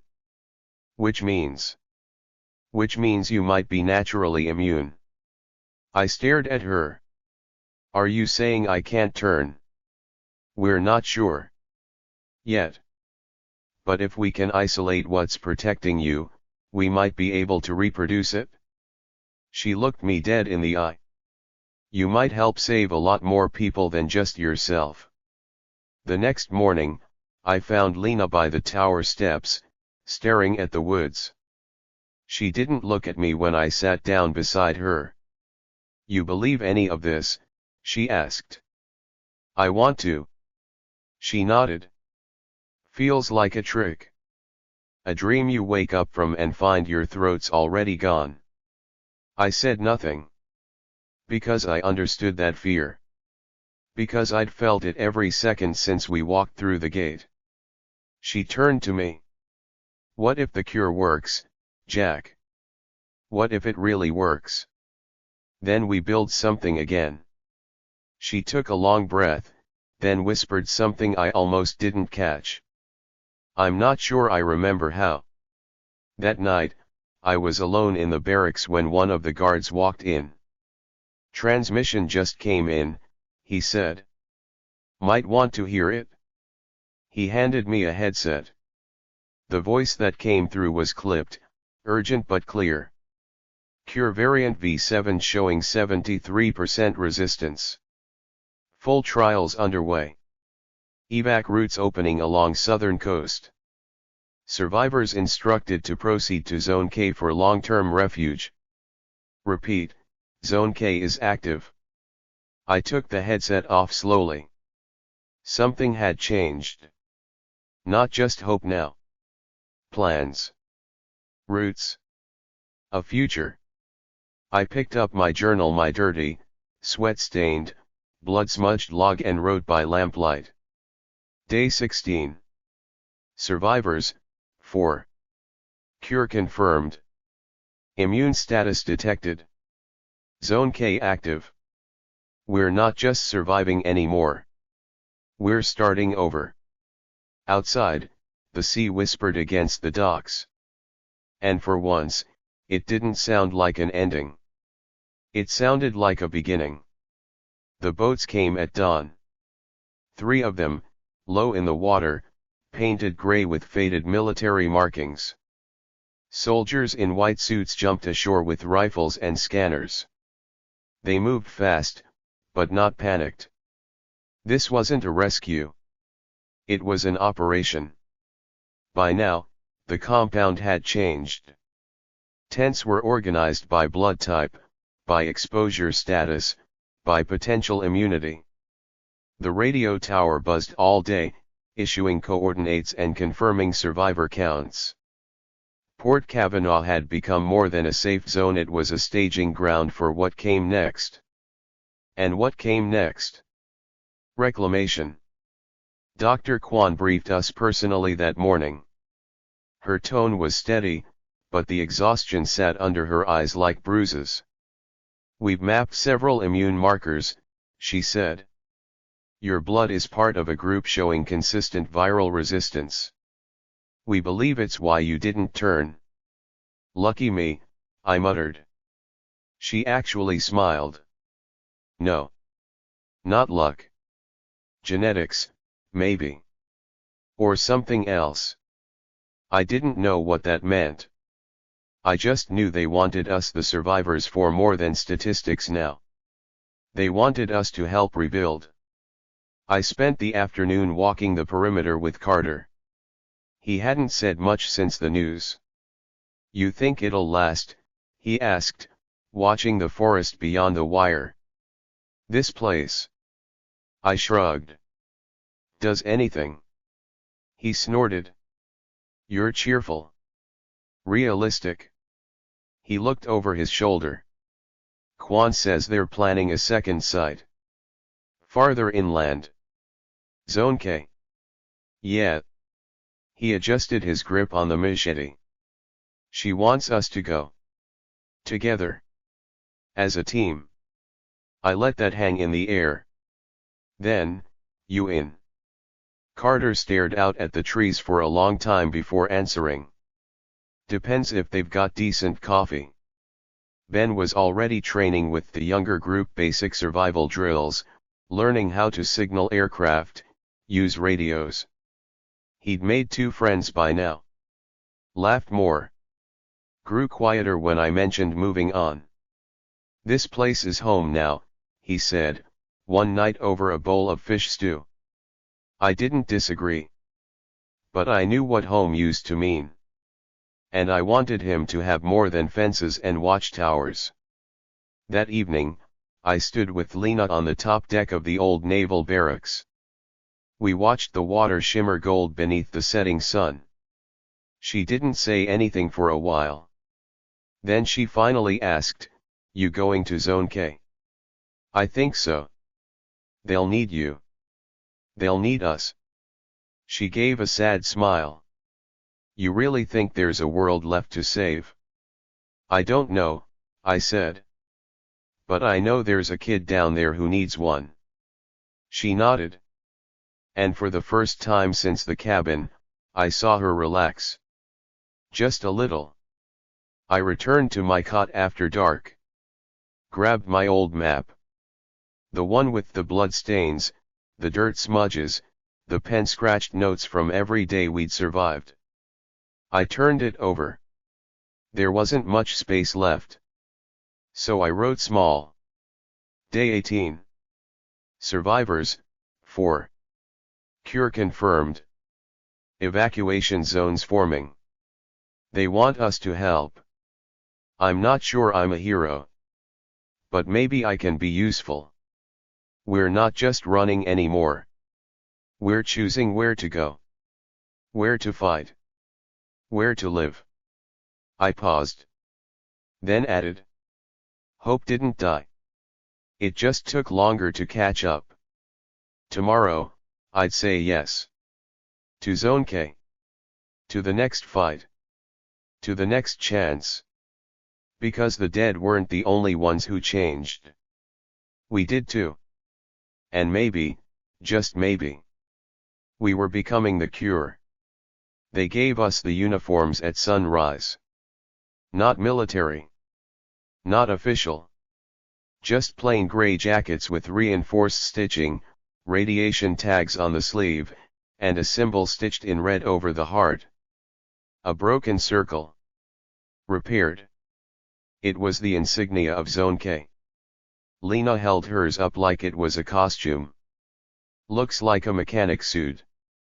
Fits me fine, I said. I used to fix walls. Might as well start fixing the world. Ben's jacket was too big. He didn't care. He wore it like a cape. Carter refused to wear his at first. Feels like a target, he muttered. Like painting a bullseye on my chest. But later, I saw him packing it neatly in his duffel. The transport vehicle was an old armored personnel carrier repurposed for terrain. Painted white. No guns on top, just satellite dishes and storage racks. 2 medics joined us. 1 soldier. And the driver, who only introduced himself as Eagle. Used to race dirt bikes before the world fell apart, he said with a grin. Now I race hope through zombie-infested hellholes. No one laughed. Except Ben. We left Port Kavanaugh mid-morning.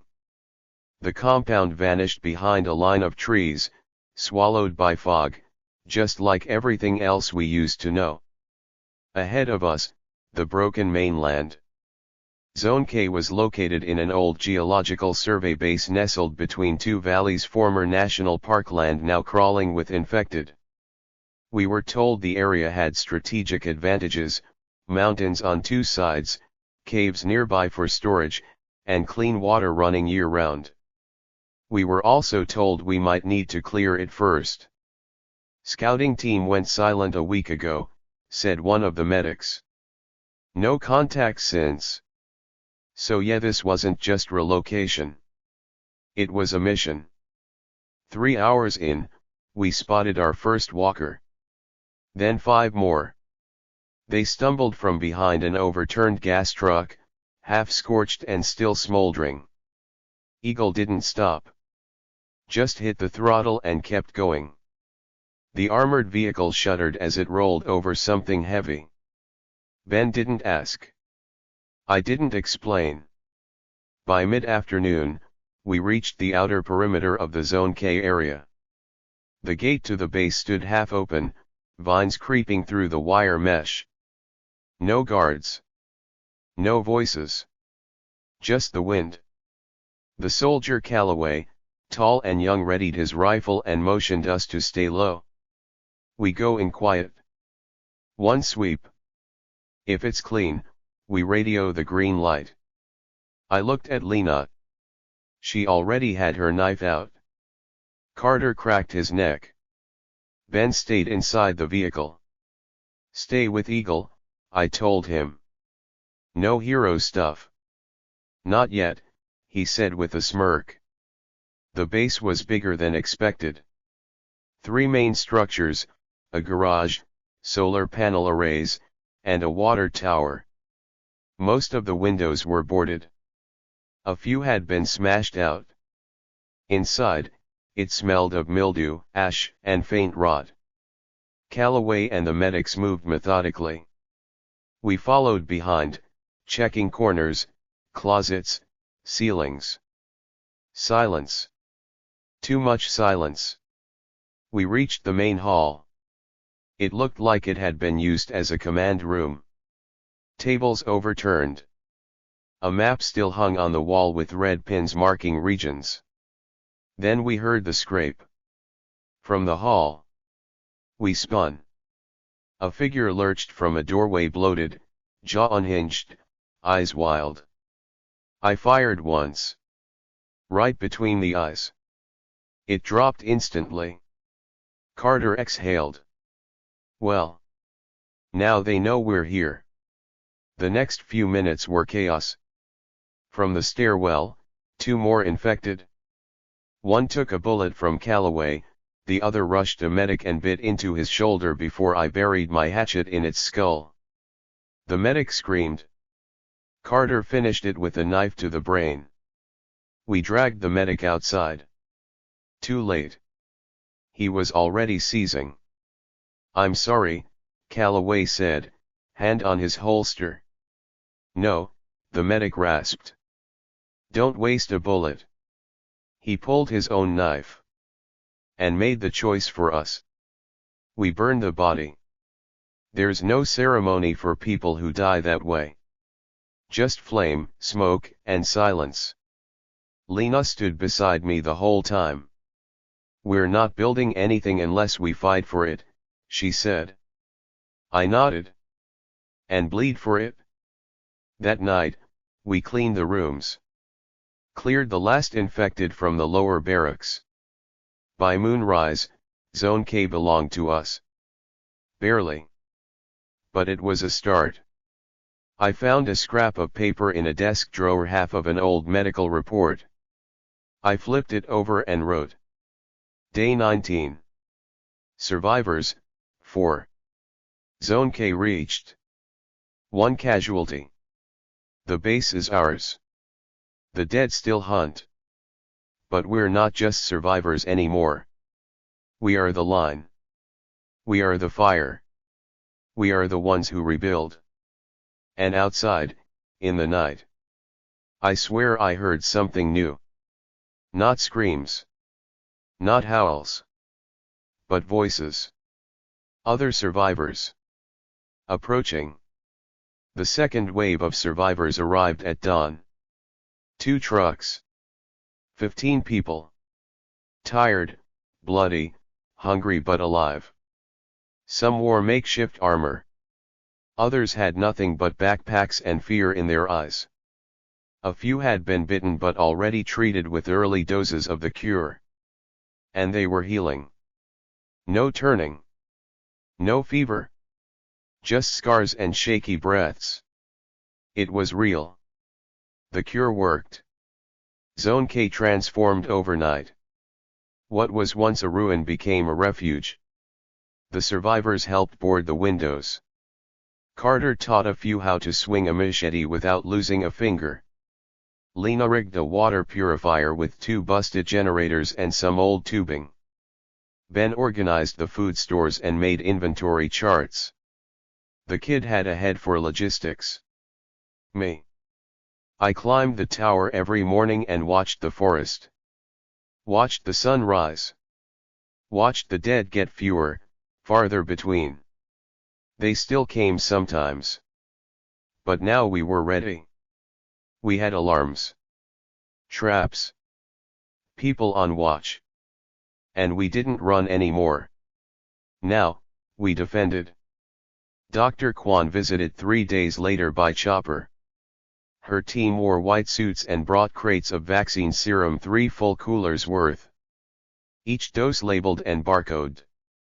She pulled me aside after the welcome. "Your blood helped develop batch V9. We've already used it on over 80 people." I didn't know what to say. I wasn't a hero. I was just a guy who laid bricks and swung a hammer. But maybe that's all it ever took. 1 brick. 1 wall. 1 refuge at a time. She put a hand on my shoulder. "Thank you, Jack." They gave me a new journal. Blank pages. Clean leather. But I kept the old one, blood-stained, water-damaged, the corners curled and burned. Because it held everything we'd been through. Every loss. Every mile. Every word of hope. I flipped to the last page and wrote one final entry. Day 20. Survivors, many. The cure is spreading. We are rebuilding. We are no longer afraid. The dead still roam the wilds. But they don't own the future. We do. My name is Jack Carter. I was a bricklayer. Now I build lives. I build safety. I build hope. And if you're reading this, you survived, 2. Welcome to the new world. That night, we lit a fire at the center of Zone K. Not for warmth. Not for cooking. But for light. To tell the world we were still here. Still human. Still fighting. And for the first time since the sky fell and the dead rose. We danced. We laughed. We began again. The end. But hope, like fire, always leaves embers.